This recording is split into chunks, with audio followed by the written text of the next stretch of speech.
Dry fruit juice continuation video. Dry fruits మరిగించి చల్లార్చిన పాలను వేసుకున్నాక మనము కొంచెం హనీ వేసుకుందాము తీయదనం కోసము.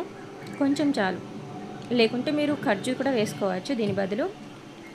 అండ్ దీంట్లోకి నేను ఐస్ క్యూబ్స్ వేసుకుంటున్నాను. ఐస్ క్యూబ్స్ మీరు స్కిప్ చేయొచ్చు, నేను ఇప్పుడే పిల్లలకి ఇచ్చేస్తాను కాబట్టి ఇప్పుడు డైరెక్ట్ వేసుకున్నాను.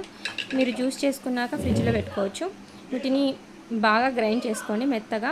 పలుకుల్లాగా ఉంటే మళ్ళీ పిల్లలు వాటిని కూడా పక్కన పెట్టేస్తారు. సో మెత్తగా బాగా గ్రైండ్ చేసుకోండి. చూడండి, 2 పిల్లలకి 2 గ్లాసులకి పూర్తిగా అవుతుంది. అండ్ దీనిలోకి దానిమ్మ గింజల్ని పైనుంచి వేసుకోండి.